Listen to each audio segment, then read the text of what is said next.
Welcome, everyone, to another episode of Skytail Insights, where we explore the frontiers of the business of healthcare. Today, we are focusing on longevity, telehealth, and the future of personalized care. I'm your host, Miguel Mireles. Today, I have the privilege of sitting down with two founders who have not only helped shape this category, they have and continue to help popularize, demystify, and build one of the most recognized precision health platforms in the country. Josh and Katy Whalen, the powerhouse duo behind Joi+Blokes, have taken what used to live on the fringe, hormone optimization, peptides, metabolic health, and turned into a modern, accessible, clinically rigorous experience for men and women across all 50 states. Whether you're a provider, an operator, an investor, or simply someone curious about living a longer and more energetic life, today's conversation is going to give you a real panoramic view of what's coming next, what's working, what's hype, what's dangerous, and what's genuinely transformative in the world of precision longevity. We're going to talk about their journey, the science, the hard operational lessons, the changing regulatory landscape, and yes, maybe even a few predictions about where this industry is headed over the next decade. Josh, Katy, thank you for being here. Really excited for our discussion today. Let's dive in here. So before Joi+Blokes became a rocket ship in the longevity universe, what was the spark, whether it was professional or personally, that pushed each of you into the space of hormone health, precision care, telemedicine? I'll let Josh start with that, but I kind of just want to laugh at, I would say, instead of it's the spark that started it, I would say there was no spark. And that was the funny. issue. You're funny. Thank you. Yeah, I mean, I think a lot of people have heard this story, but the original push towards this space was just Katy's need and want for a better marriage, and a marriage that that I was really a different person from the time when we originally got married, and I just had lost my sex drive. And if it wasn't for that, we probably wouldn't be in this position of starting these businesses, because ultimately that was the one thing that Katy and I had very serious conversations about getting divorced. And it was really just solely based around the fact that I lost my sex drive. So, fast forward to where we're at now, that was the single event. Great. Thank you for sharing that, Josh. And I think that, the fact that you're able to share that openly, I think is also speaks about where we're at in the space, right? People are starting to recognize that they don't have to. This isn't just aging and it's the status quo. There's things that they can do to change their lives for the better and be proactive. Yeah, I think we are at a different time than when we started these businesses. Which September 21 was when we first saw our first patient. That was well before longevity was the buzzword that it is today. Well before anybody knew what a peptide was, well before the menopause gold rush or the diagnostic, arms race. It was really about our personal struggles and just being really honest and authentic about our experience in our marriage. And we were just fortunate that, we have a knack for, seeing opportunity in business and space, and then it collided with our personal endeavors, and we were fortunate that the therapies were life-changing, game-changing. It saved our marriage, and it all kind of just fell into this new push of precision medicine.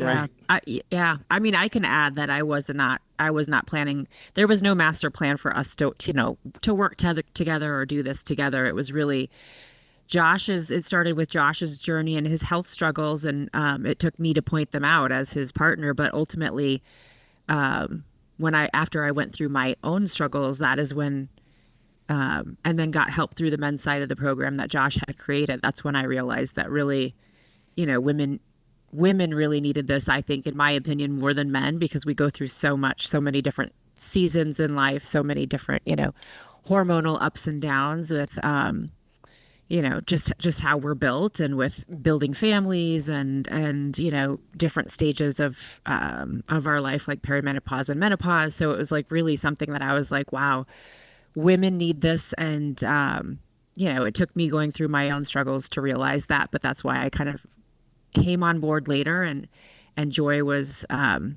afterthought, but now it's turning out to be a pretty big driver in our business. At about 55 to 60% of our patients are women. That's great. That's great. We love hearing that. Just given the unmet need for women with those therapies. Was there a moment early on when you realized this is going to be much bigger than we originally thought? Go ahead, babe. I was going to say, I remember you, we've both always been entrepreneurial, especially you, and you've had several other successful ventures before this. But I do remember a moment when you said, you were kind of looking at others out there in the space, and you were like, I'm ready for something different. Like, why can't we do this? We can do this. So I believe that Josh had that vision pretty early on. Me personally, I'm not like I don't think things through like that, or think like this is going to be huge. I didn't have any master plan, but I do remember Josh saying, I think this is something that we can really do and make it more meaningful and impactful than other things that he's done in the past. Yeah, I'll tell you, I looked at it in a couple different lights. One was, well, this is the first business that I've actually had a personal experience with, like coming from the world of medical devices and compounding pharmacies and diagnostics. There was never a product or a therapy that interacted with my everyday well-being. And all of a sudden, these peptides and these diagnostic labs and these then TRT, it was like literally intertwined in my life. And I'm like, wow, I'd love to talk about this. Is there a business behind it? So we established that there was a business behind it. But then I was just like, man, this was, right around the time when COVID was really hitting. And I'm like, man, their only online really services that are super robust are these cookie cutter, asynchronous Hims, Row, Keeps type models. And they're focused on everything that I don't really care about. They're focused on ED and hair and, transactions, where I was like, man, why has nobody really brought this holistic approach, this integrative approach to telehealth? I mean, why can't that be more convenient? And if they can do it with ED and hair, then why can't we do it and do a better version of it? So it was a little bit of like sitting on the sidelines and saying, I think I can do something better, but also just really, there was never a time in my life where like I was more passionate about something that I could actually do from a business perspective. That's great. That's fantastic. That's exciting what you both have built, and it seems like you have a lot more on the way as well. Turning our attention to the therapies, GLP-1s, TRT, peptides, these have all started to become household words, right, in buzzwords. What do you think most people still misunderstand about these tools? I'll say one thing. I think, well, I guess maybe two things. First of all, they are just a tool, and they're very powerful tools, but you really do need to do all the lifestyle things to really make them work for you as well as they should. So it's a tool in the toolbox, but there are other things that you need to do. And then the other thing I will say is that peptides are not just like typical pharmacology products. They're actually very regenerative. So, a peptide is actually supposed to help your body work in the way that it's supposed to. So I think that's a very important distinction between them and then regular drugs. That's helpful. Yeah. Yeah, I agree. I think it's really interesting because we've been part of this movement. We're not the first, but we were pretty early on in like understanding these therapeutics. And, there's been such a massive shift. Like I remember when we first launched this business, I could tell 100 people we sold peptides and we offered peptides and they go, what the hell's a peptide? Mm-hmm. And then you'd have to like almost kind of bring it down to like a third grader level and go, hey, did you know insulin is a peptide? It's the most abundant peptide in the space. And then we had these little things called GLP-1s that were just really starting to emerge. Our first GLP-1 patient was in September of 21. Now the whole conversation has shifted to like, what? You don't know what a peptide is? Everybody knows what a peptide is. Now all of a sudden there's these research peptides and these things that we don't agree with and we don't align with from a clinician's and an efficacy standpoint. So there's been a massive shift in just consumer awareness and understanding, but now we're kind of like, because it's gotten so big, all of a sudden we're competing in different ways. We're doing less educating on the value of peptides, and now we're doing more educating on the importance of where you get your peptides and how they're sourced, and the the efficacy and the benefit of having a clinician involved in that process. So it's been a really interesting shift, and it doesn't surprise me that more and more people are flocking towards these therapies. It's because they work. It's like, there's a handful of therapies. TRT is one, testosterone.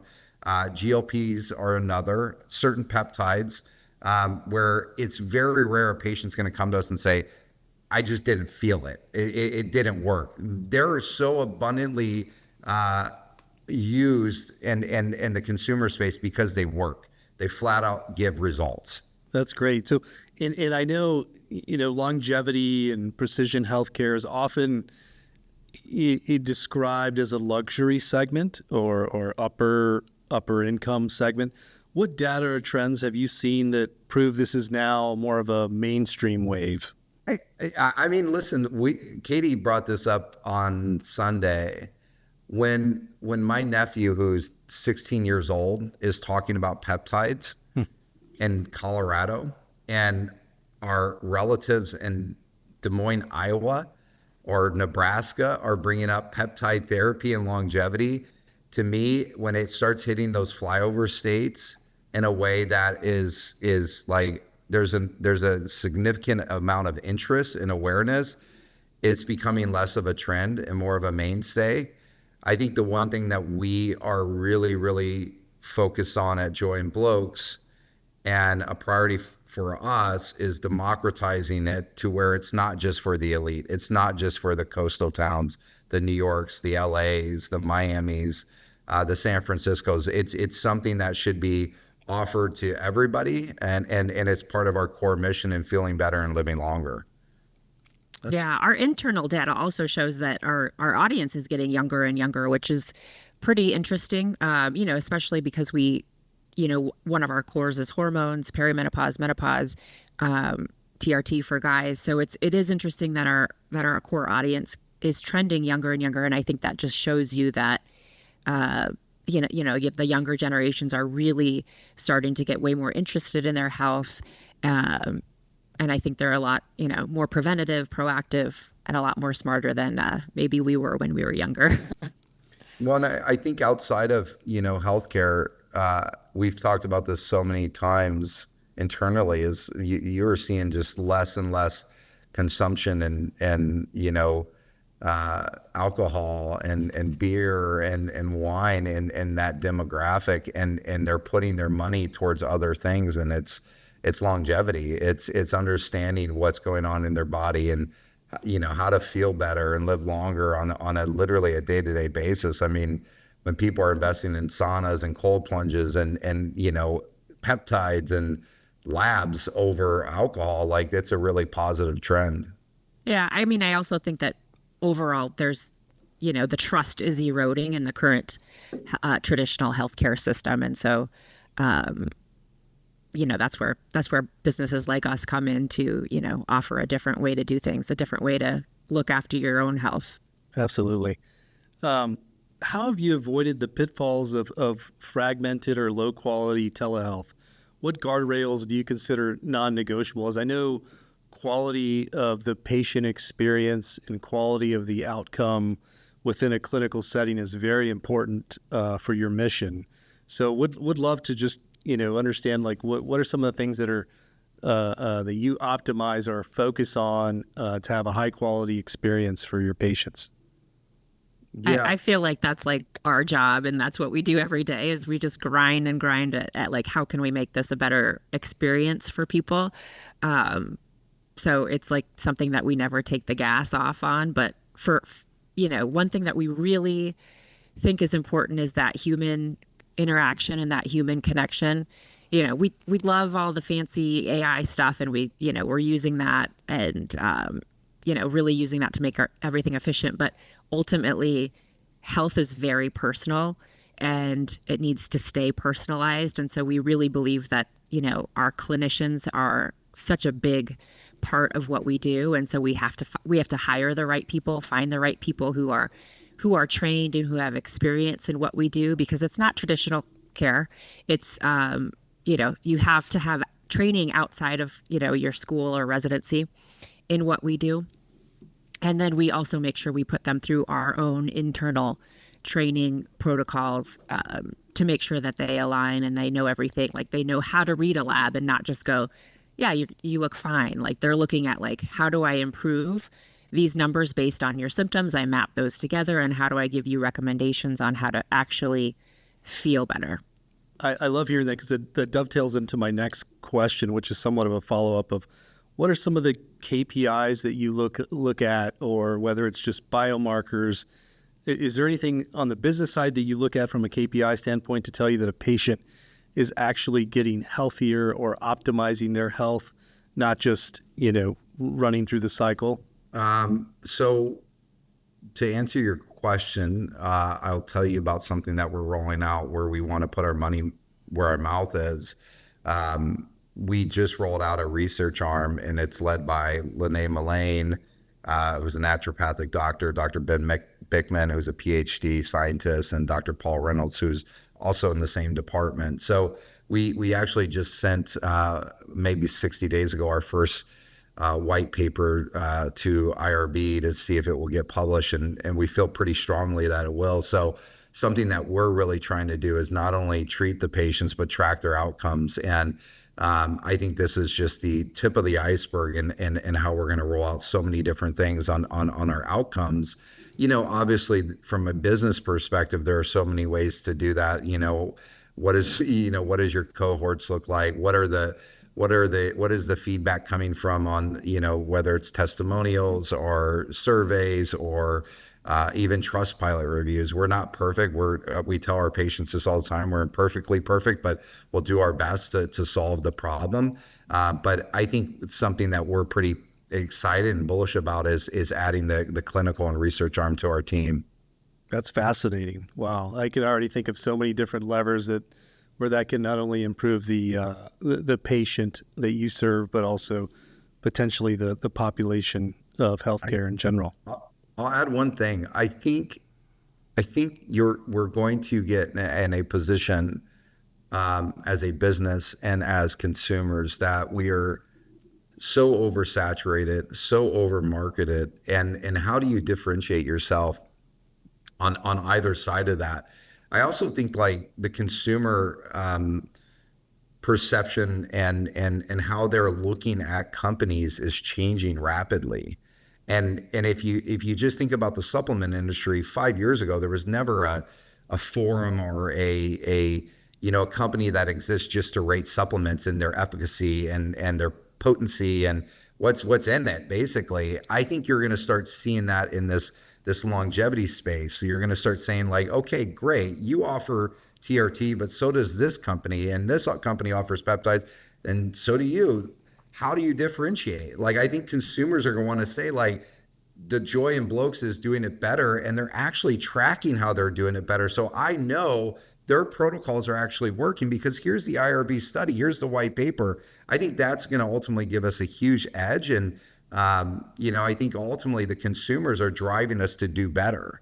That's great. Thank you, Josh. That's exciting. That's exciting.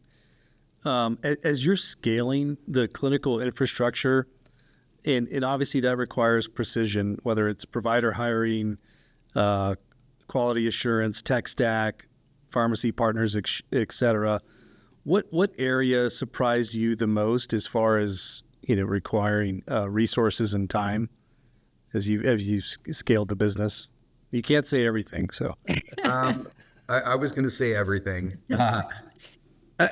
You know, I love talking to other founders in other businesses and not just healthcare, because you realize really quickly how hard it is to scale a business.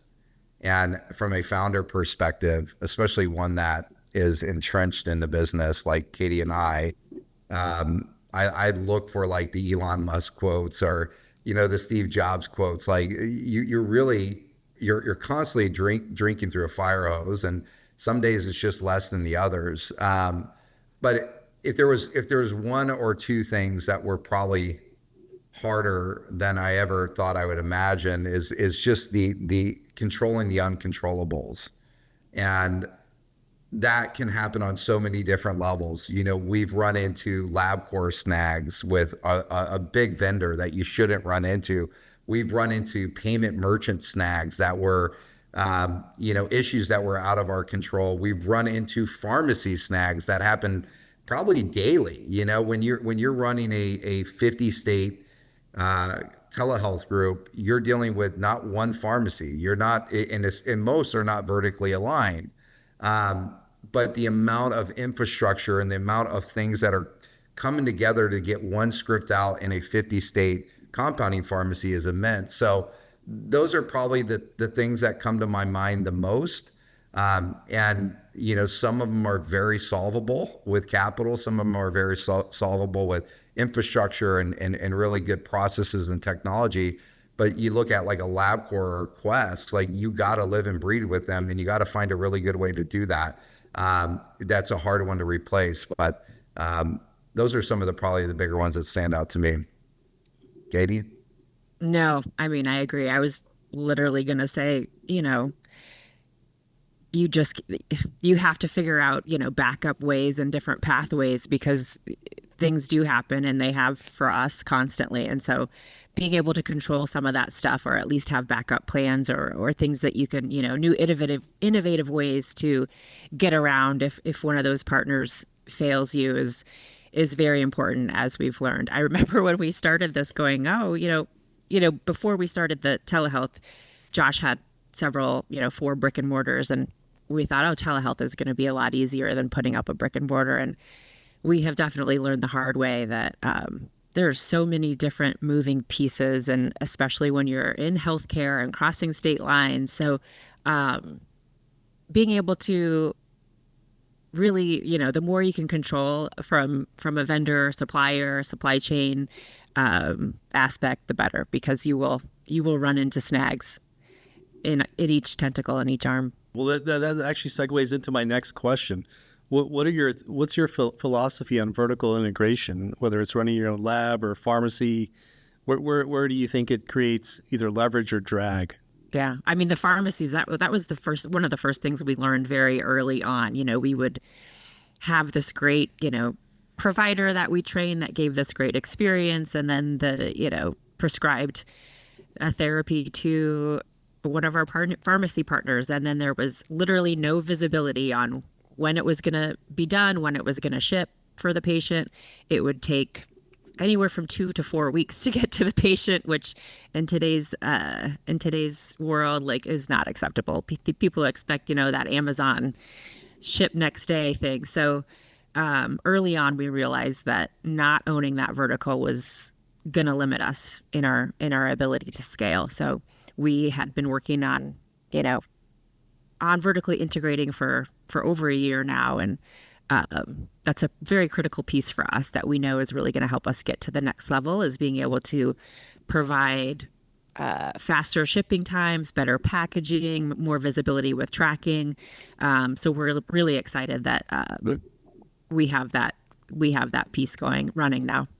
Congrats. I'm sure that's been a big lift, but I'm sure it's going to be well worth it, not only from a margins standpoint, but also, as you touched on, the overall patient experience and overall interaction with Joi+Blokes.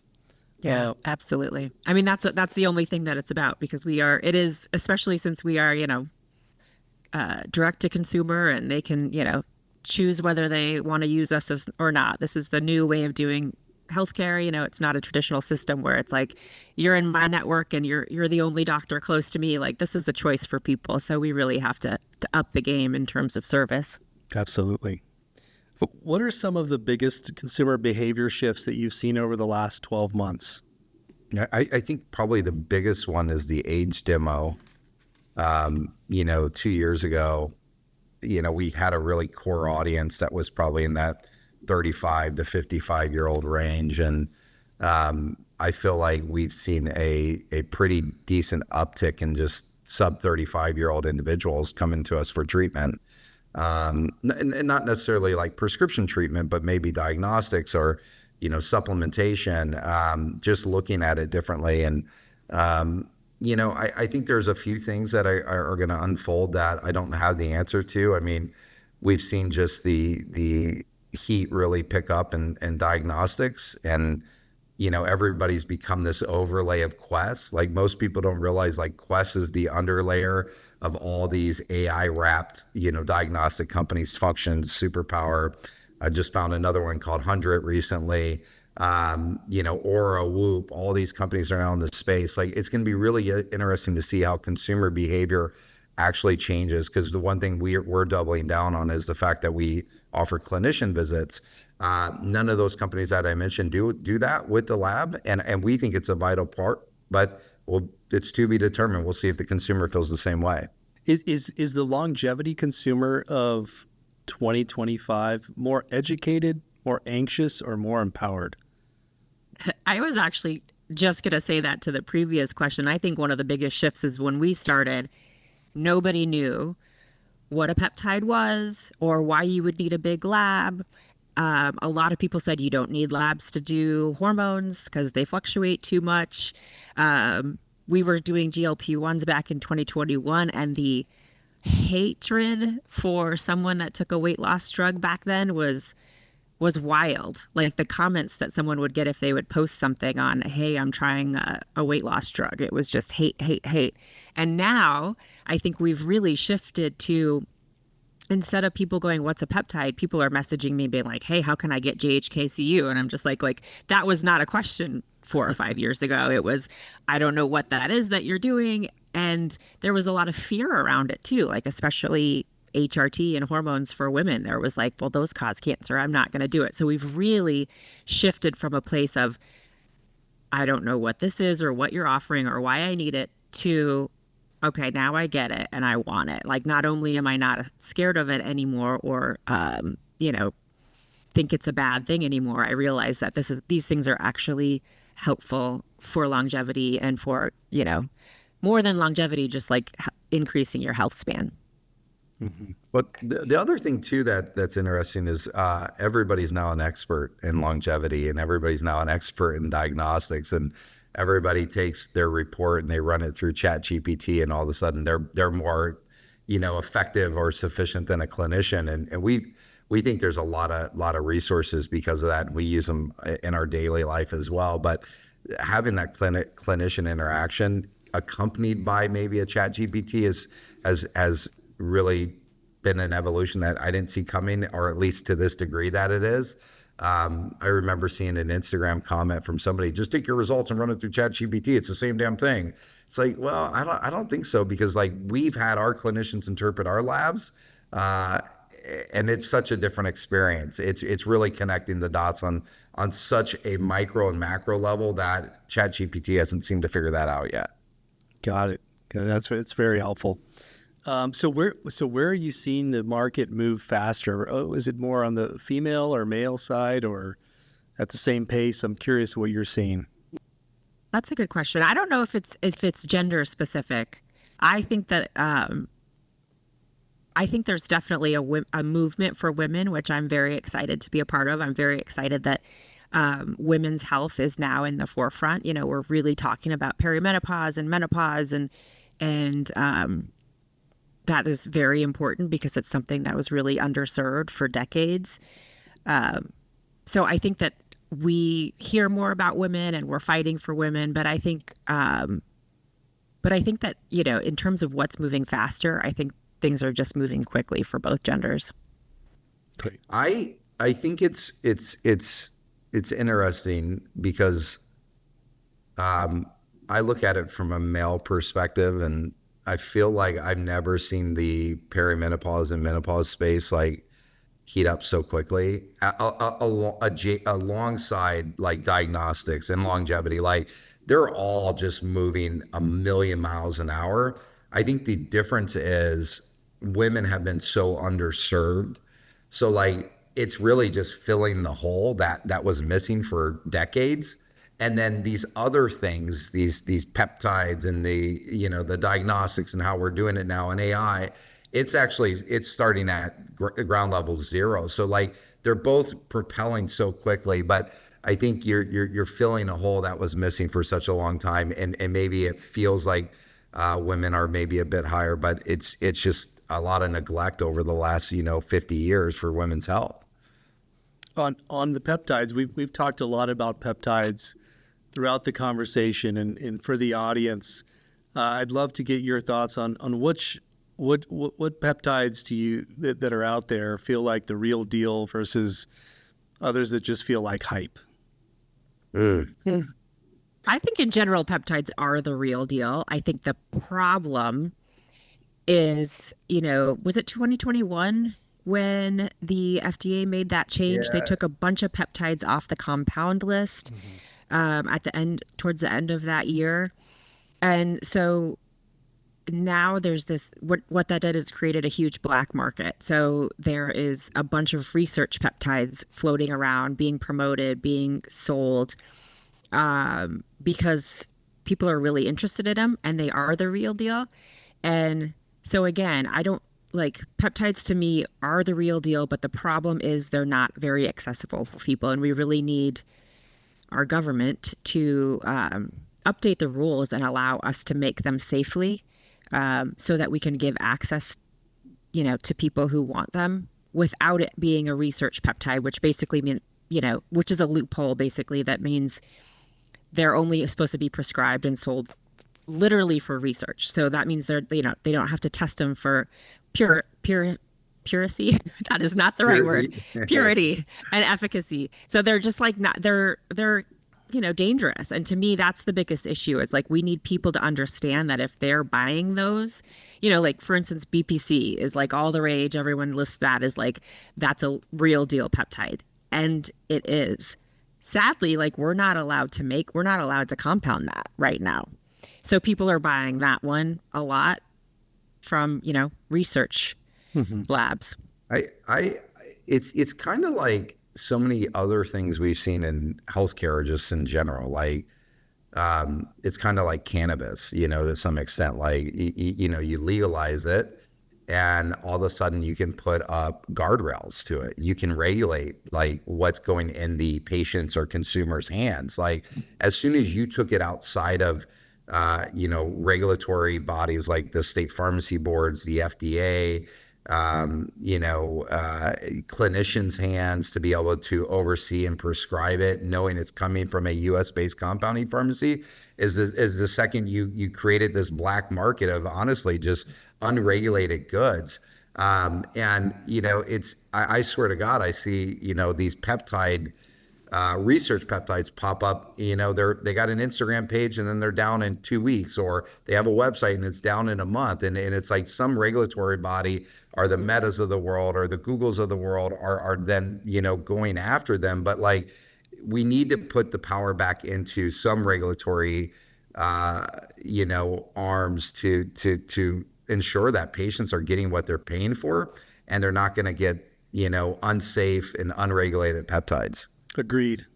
Are there any, on that note, regulatory changes that you're watching closely over the next 12 months to see where they shake out, or any that you think could be a boost or to the industry?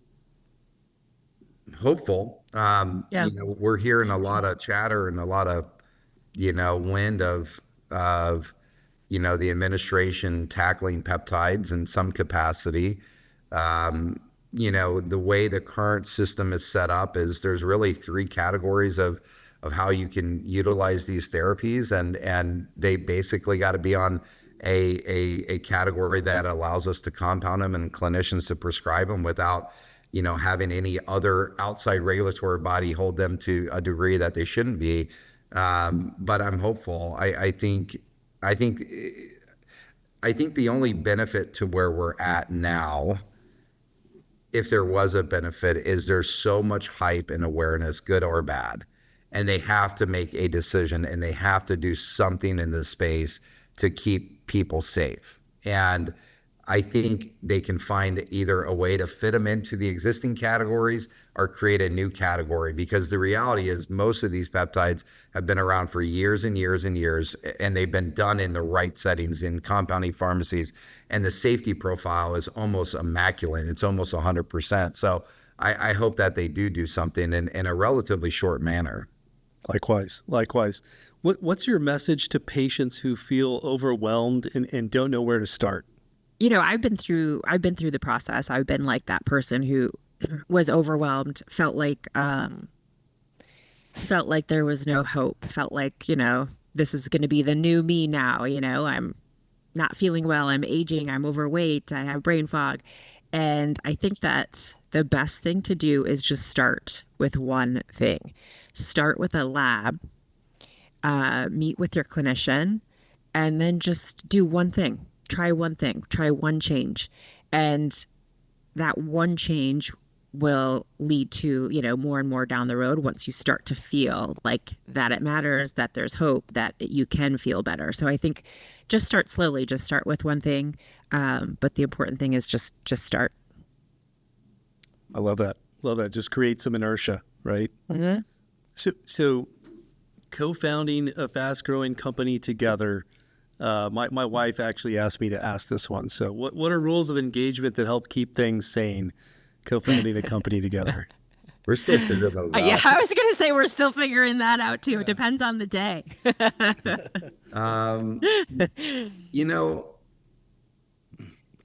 We're both different, and I think, we learn from one another, and we learn from where we're both, I guess, temperamental on our styles. I tend to be a little bit more A-type and aggressive, and Katy is a much better listener and maybe a little bit softer and more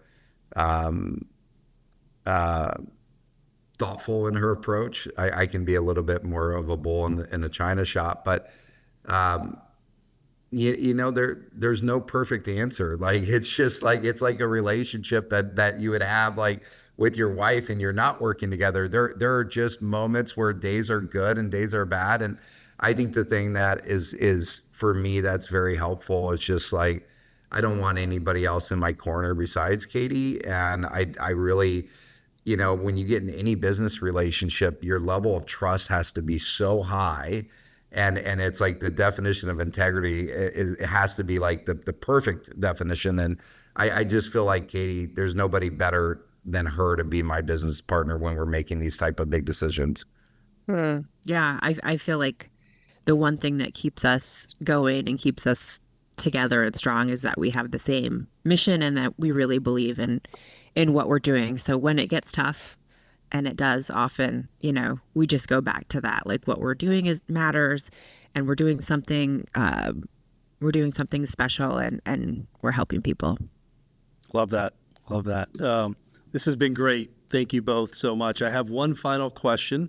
As we look ahead to 2026, what's next for Joi+Blokes, whether it's clinically, technology, culturally? You guys have so much momentum, just given the conversations we've had previously. I imagine you have a lot in the works. What's next? Yeah. Well, we actually just announced today that we are acquiring Her MD, a platform that served women in perimenopause, menopause, sexual health. So that's a great way, in my opinion, to kind of kick off the new year, where we're really just looking to expand access and keep empowering more and more patients. Congrats on the acquisition. Thank you. I think a big goal for us is how we vertically align in any and every segment that is through our consumer journey and our back end journey. Our goal is to be vertically integrated with a compounding pharmacy in all 50 states by, the start of Q2 of next year. You mentioned labs earlier. It's not necessarily like right now, but we definitely have a vision on owning and operating the supply chain with diagnostics as well, especially with at-home test kits. So I think those are all big endeavors, but things that will just really, really improve the user experience, and obviously on the back end, the economics make a ton of sense. Great. Well, thanks, guys. I appreciate your time. Thanks, buddy. I know you guys are quite busy, and we'll obviously stay in touch on other items. But yep. Thanks so much. Have a great rest of your day.